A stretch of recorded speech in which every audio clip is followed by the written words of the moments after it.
அனைவருக்கும் வணக்கம். Welcome to தமிழச்சி அடுப்பாங்கரை. இன்னைக்கு நாம் பார்க்க போகிறது எளிய முறையில் சுவையான சிக்கன் டிக்கா வீட்டிலேயே எப்படி செய்யலாம் என்பதை பற்றி தாங்க. வாங்க பார்க்கலாம். தேவையான பொருட்கள்: நாட்டுக்கோழி இல்லாட்டி பிராய்லர் கோழி 1/4 கிலோ, மிளகுத்தூள் 1/2 ஸ்பூன், மஞ்சத்தூள் 1/4 ஸ்பூன், உப்பு தேவையான அளவு, வெங்காயம் 1 வட்டமாக நறுக்குனது, தக்காளி 1 வட்டமாக நறுக்குனது, 4 பச்சை மிளகாய், 4 காஞ்ச மிளகாய், குழம்பு மிளகாய்த்தூள் 1 தேக்கரண்டி, உப்பு எண்ணெய் தேவையான அளவு.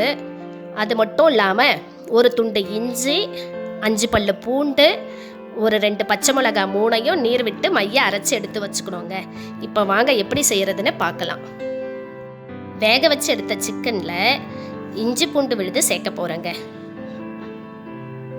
அரைச்சி வச்ச இஞ்சி பூண்டு விழுதை சேர்த்துருக்கேன்.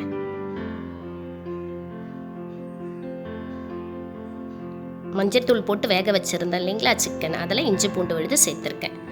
இப்போது குழம்பு மிளகாய் தூள் சொல்லியிருந்தேன் இல்லைங்களா, ஒரு தேக்கரண்டி, அதை சேர்க்குறேன்.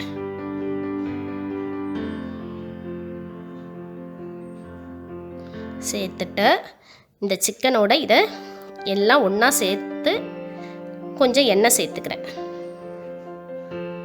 சேர்த்து நல்லா மிக்ஸ் பண்ணுறேன். சிக்கனோட இஞ்சி பூண்டு விழுது, மிளகாத்தூள் எல்லாம் மிக்ஸ் ஆகிற மாதிரி கலந்து வச்சுக்கணுங்க.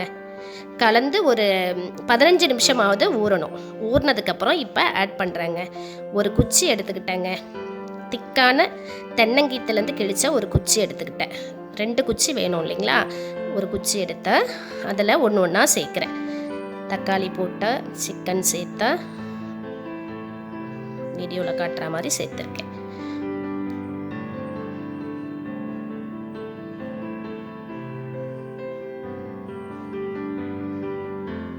இதுக்கு மெயினாக கையை சுத்தமாக கழுவிக்கணுங்க.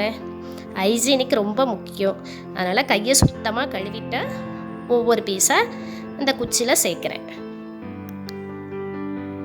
பச்சை மிளகாய், தக்காளி, வெங்காயம், காஞ்ச மிளகாய், சிக்கன் ஒவ்வொன்றுத்தையும் சேர்த்துட்டு இப்போ தோசைக்கடல் வச்சு எண்ணெய் ஊற்றிருக்கேன். கல் சூடானதுக்கப்புறம் எண்ணெய் ஊற்றிருக்கேன்.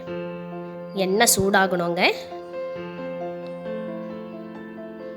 இப்போது இந்த 2 தென்னங்கீத்துலேருந்து கிழிச்ச இல்லைங்களா குச்சி, அதை ஆட் பண்ணதை தோசைக்கல் மேலே வைக்கிறேன்.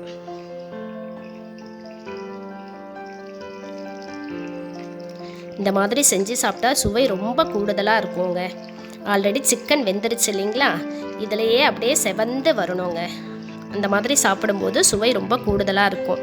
2வது இதில் எந்த கெமிக்கலும் சேர்க்கலங்க, எந்த கலர் பவுடரும் சேர்க்கல.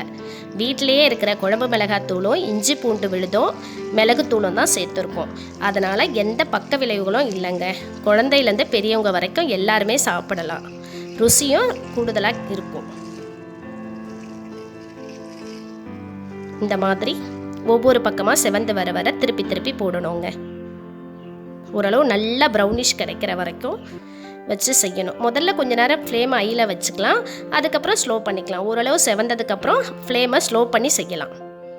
பாருங்கள், செவந்து வந்துருச்சு பாருங்கள். இந்த மாதிரி செவந்து வரணும் பதம். வேணும்னா இன்னும் கொஞ்சம் எண்ணெய் சேர்த்துக்கலாங்க. உங்களுக்கு தேவைப்பட்டால் எண்ணெய் சேர்த்துக்கோங்க. குழந்தைங்களாம் பார்க்க ஆசையாக இருக்கிறதுனால ரொம்ப விரும்பி சாப்பிடுவாங்க. பெரியவங்களும் சாப்பிடலாங்க. நான் நாட்டுக்கோழியில் செஞ்சுருக்கிறதுனால இன்னும் சுவை கூடுதலாக கிடைக்குங்க.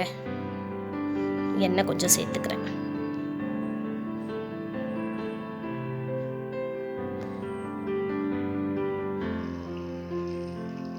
சிம்லேயே வச்சா ஒரு 20 நிமிஷத்தில் ஓரளவு நல்லா ப்ரௌனிஷ் கிடச்சிருவோங்க. ஓரளவு செவந்துச்சு பாருங்கள்.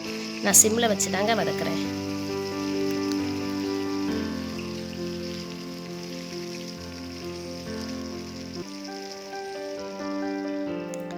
சிக்கன் நல்லா செவந்து வந்திருக்குங்க இல்லைங்களா, ஓரளவு பதம் வந்துடுச்சு. இப்போ என்ன பண்ணால் வெந்துருச்சு. அடுப்பை ஆஃப் பண்ணிட்டா எடுத்து பரிமாற எடுத்து வைக்கிறேங்க. தென்னங்கீத்துலேருந்து குச்சி கிழிச்சு எடுத்துக்கோங்க. அதுதான் ஹைஜீனிக்காக இருக்குங்க. நான் அப்படி தான் எடுத்து பண்ணியிருக்கேன். பாருங்கள், சுவையான சிக்கன் டிக்கா ரெடி ஆகிடுச்சு. உங்களுக்கு பிடிச்சிருந்தா நீங்களும் வீட்டில் ட்ரை பண்ணி பாருங்கள். நன்றி, வணக்கம். உங்களுக்கு இந்த சேனலை பிடிச்சிருந்தா லைக் பண்ணுங்கள், ஷேர் பண்ணுங்கள், சப்ஸ்கிரைப் பண்ணுங்கள், பக்கத்தில் இருக்கிற பெல் பட்டனை அழுத்துங்க.